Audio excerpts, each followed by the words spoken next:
ख़बर मां शिरकनालू टने मस्ती बरसां क़ौमी शाहराह ते जंज खणी वेंदड़ कोच कल्टी थी आहे। 8 जानी ज़ख़्मी थिया आहिनि। काज़ी अहमद खां कश्मोर जंज खणी वेंदड़ कोच कोहीड़े सबब कल्टी थी पई। हादसे जे ज़ख़्मियुनि खे गिम्स अस्पताल मुंतक़िल कयो वियो आहे। ख़बर मां टंडो मस्ती खां शिरकनालू टने मस्ती बरसां क़ौमी शाहराह ते जंज खणी वेंदड़ कोच कल्टी थी आहे। 8 ॼणा ज़ख़्मी थिया आहिनि। काज़ी अहमद खां कश्मोर जंज खणी वेंदड़ कोच कोहीड़े सबब कल्टी थी पई। हादसे जे ज़ख़्मियुनि खे गिम्स अस्पताल मुंतक़िल कयो वियो आहे।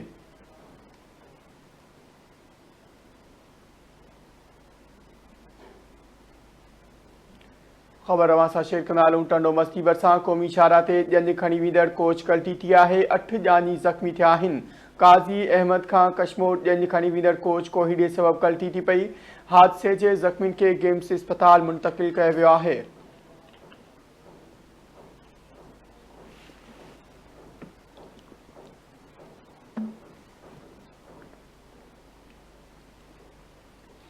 ख़बर मां शिरकनालू टंडे मस्ती बरसां क़ौमी शाहराह ते जंज खणी वेंदड़ कोच कल्टी थी आहे।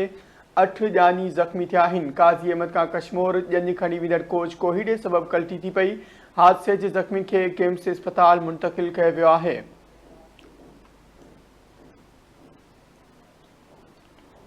टंडो मस्ती बरसां क़ौमी शाहराह ते जंज खणी वेंदड़ कोच कल्टी थी आहे। 8 जानी ज़ख़्मी थिया आहिनि। तफ़सील मालूम कंदासीं मुमताज़ मेमण असां सां लाइन ते मौजूद है। जी मुमताज़, आगाह कजो छा तफ़सील आहिनि? ॾिसो मंज़र मां तव्हांखे ॿुधायां त टंडो मस्ती क़ौमी शाहराह ते जंज खणी वेंदड़ जेका मुसाफ़िर कोच आहे उहा कल्टी थी पई आहे। हादसे में जेके 8 बाराती आहिनि उहे ज़ख़्मी थी पिया आहिनि, जिन खे जेको आहे टंडो मस्ती पुलिस खणाए गिम्स अस्पताल मुंतक़िल कयो आहे। मां तव्हांखे ॿुधायां त काज़ी अहमद खां कश्मोर वेंदड़ जंज खणी वेंदड़ जेका मुसाफ़िर कोच हुई उहा कल्टी थी पई।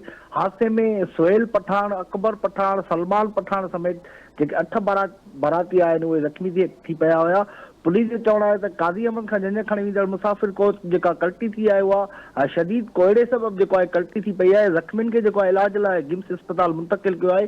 पुलिस जो चवणु आहे त जेके ज़ख़्मी आहिनि उन्हनि जी हालत जेका आहे ख़तरे खां ॿाहिरि आहे। जी, महिरबानी आगाह करण लाइ।